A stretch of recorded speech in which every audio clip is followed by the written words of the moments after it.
All right, I'm gonna roll your pants up a little bit. Alrighty. This is a pod, boy. You're good. Alrighty, so.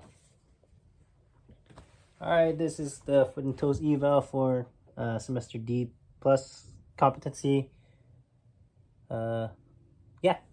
Okay, so foot and toes eval. I'll start by taking a past and present history using OPQRST and sample.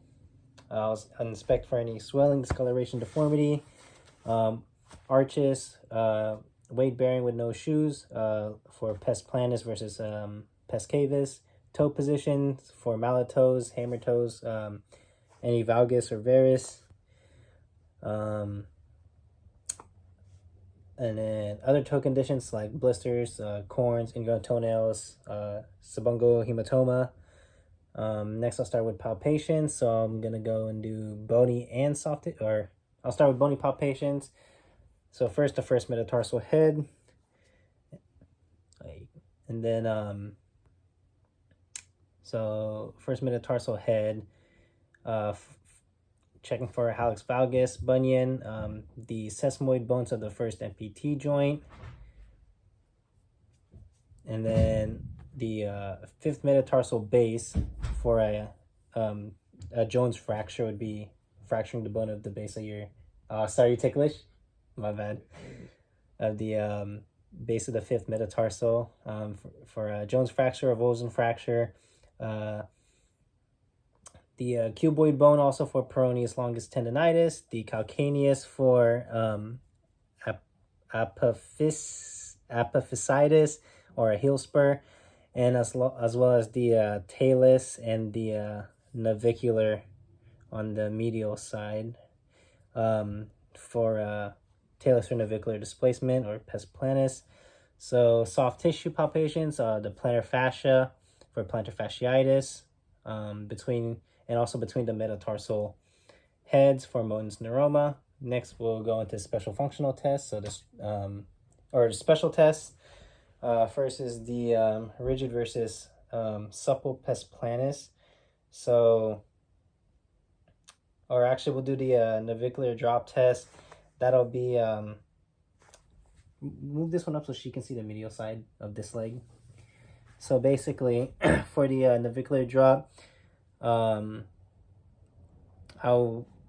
the patient is sitting, I'll actually have you do it. Why not? Sit, like, so that your foot's on the ground. Yeah. Sorry, Pat. All right, so basically, where's my camera? So, like, put your foot flat on the ground. Yeah. So while the patient's sitting, I would draw or like mark a dot on their navicular, and then go ahead and stand up straight. Yeah, go ahead. And then also mark where the navicular is at and compare the two dots.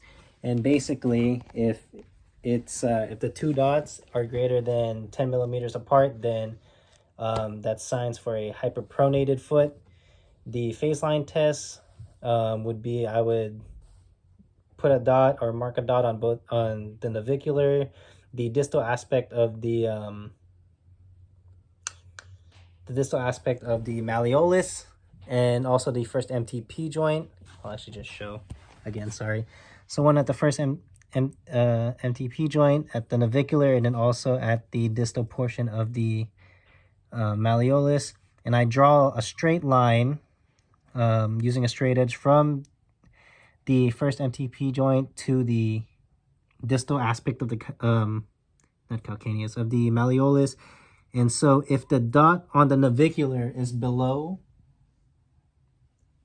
the line, then it's a sign for a pes plantus foot, and if it's above the line, it's a sign for a pes cavus foot.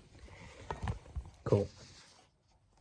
And then, so we have one more special test. It would be the rigid versus supple pes planus. I'm trying to remember what it was.